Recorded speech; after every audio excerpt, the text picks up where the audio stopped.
U.S. job growth bounced back in November after a rough October jobs report. According to the U.S. Labor Department, 227,000 new jobs were added last month.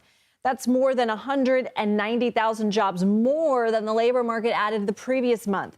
The unemployment rate remained largely unaffected, tipping up 0.1 of a point from October. CBS News MoneyWatch correspondent Kelly O'Grady joins us now in Studio 57 for more on this. So, Kelly, this is the second to last jobs report of the Biden presidency. What do these numbers mean for our economy and for his administration so close to the end of his term?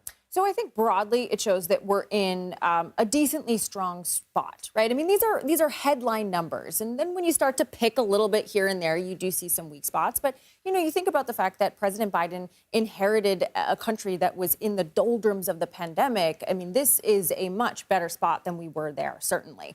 The one thing that I do want to push on is average hourly wages. Those came in at 4% annually. That is higher than inflation, which is at 2.6%. Okay. That means that the money coming into your pocket is growing faster than prices overall. That's good. But then when you zoom out over the past few years, inflation grew faster. So yes, the headline number sounds great, but I know you, me, the folks at home, it doesn't necessarily, you don't feel that in your pocket. Can you help explain such the large discrepancy between the October numbers and the November numbers? Yes, hurricanes and strikes. So basically, last month, it came in, you had Hurricane Helene, you had Hurricane Milton, you had a lot of service and leisure and hospitality jobs really go under there. We saw a big increase this month as those jobs got added back. Also, you had a bunch of strikes happening, particularly the Boeing one.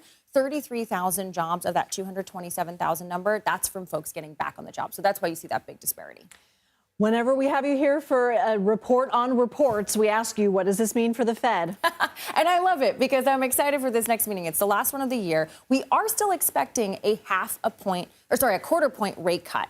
The thing, though, is there's an argument that maybe we shouldn't be cutting because, yes, at the highest levels, the labor market is strong and inflation is starting to tick up a little bit. You and I have talked about that. What would cutting a rate mean for that? It would mean spurring more spending, more hiring. And why would that be bad? It wouldn't be bad, but that could spur inflation to tick back up. It's just a really tough balance. Yeah. That delicate balance, reason I'm not on the Fed. Me neither. So, again, next month's Fed meeting, this is going to be the last of the Biden administration. How quickly could we see things change, the labor landscape shift under a new administration? So it normally takes a lot of time for policies to flow through. But I will note, if we are going to deport, millions of undocumented workers, and that happens very quickly, you could see that impact the labor force very, very quickly. All right, Kelly O'Grady, thank you as always.